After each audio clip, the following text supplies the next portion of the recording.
Қыздарым, біздер бүгін гүл егуді көрсетемін мен сіздерге, жақсы ма?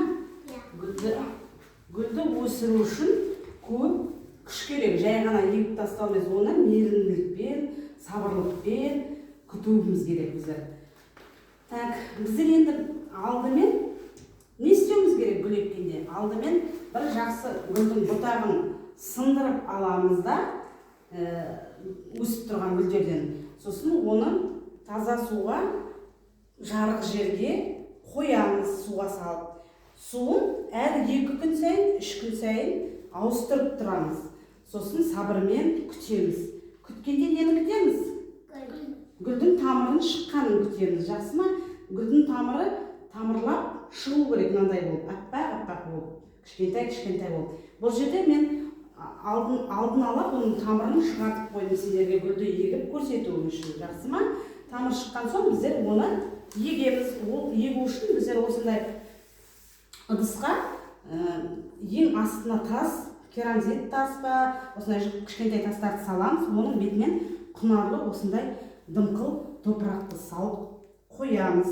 Саламыз де, осыған біздер гүлді егеміз абайлап қана.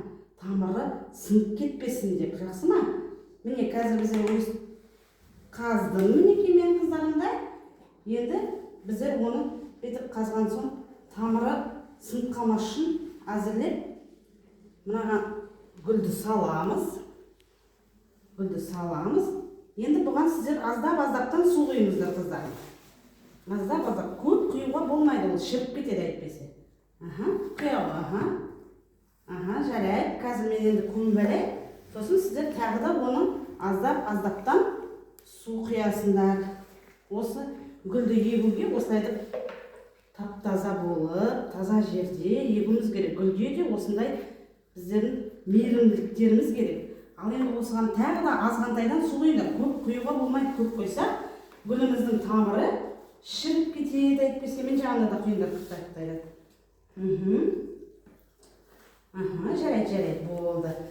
Ал енді гүлді өсу үшін енді күтеміз. Әр жапырағы шыққан сайын біз не істейміз? Қуанамыз да.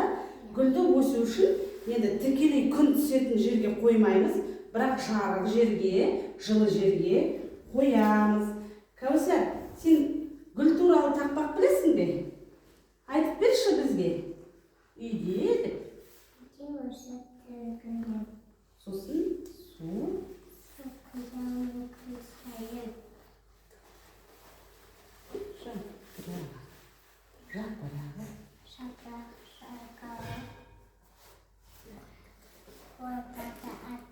Ой, молодец. Егер біз уақытында суды құймасақ, уақытында бұған мейірім бөлмесек, гүл не болады?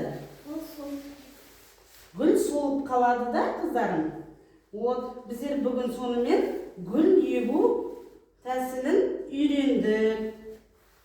Түсіндіңіздер ма гүлді қалай егетін, қалай өсіретін да? Жылы жерге, жарық жерге, тікелей күн түспейтін жерге қоямыз. Солай ма? Ал сіздерге мен сұрақ қояйын, айтыңдаршы маған. Гүлді біз не үшін